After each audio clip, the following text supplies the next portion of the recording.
Several projects were proposed during meetings in Saudi Arabia, including an urban renewal project for which funding has been approved. The Saudi Development Fund has been very active with individual members of the community. In our own case in Barbados, we put forward a number of projects, and I'm happy to report that we have reached agreement on $100 million in funding for the major project that we put forward in urban renewal. And this is to allow us to be able to deal with, one, the provision of waterborne facilities, the provision of proper housing, the provision of proper infrastructural services in urban communities that have been ignored.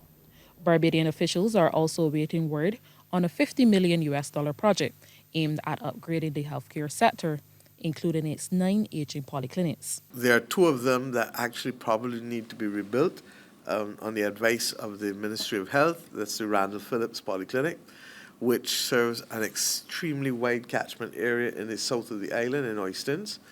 And of course, the one in my constituency, Eunice Gibson Polyclinic, which, as you know, is really not appropriate for the catchment area that it serves in terms of size.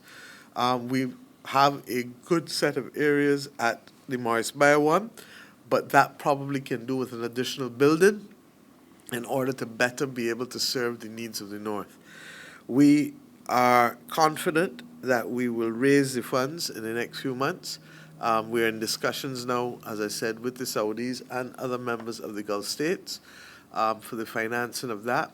On a parallel track, we have an unsolicited proposal from the Chinese, which we are about to probably accept for the refurbishment at the Queen Elizabeth Hospital. And there are also plans to build up partnerships in water supply and farming. We've agreed to establish the negotiating teams for a tax treaty, the settlement of a tax treaty between Saudi Arabia and Barbados, and for a bilateral investment treaty. If you're going to boost trade and investment, you are going to need to have the treaty protection that most private sector people expect, both to avoid double taxation and then also to protect the nature of their investments. We agreed as well that both countries, Saudi Arabia perhaps worse than us, they are an extremely water-scarce country.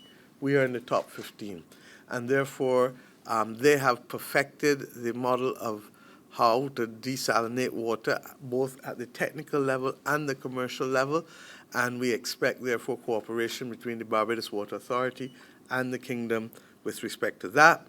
And as it relates to our own poultry industry and heat, as you know, we have seen a higher level of mortality this year because of the increased temperatures, and they have agreed that they will host a delegation of poultry farmers from Barbados to see how they manage extreme heat. They produce 1.2 million chickens a day. The Saudi CARICOM Summit was held 2 months after the approval of the Joint Action Plan between the Gulf Cooperation Council and CARICOM for the period 2023 to 2027. Reanne Phillips, CBC News.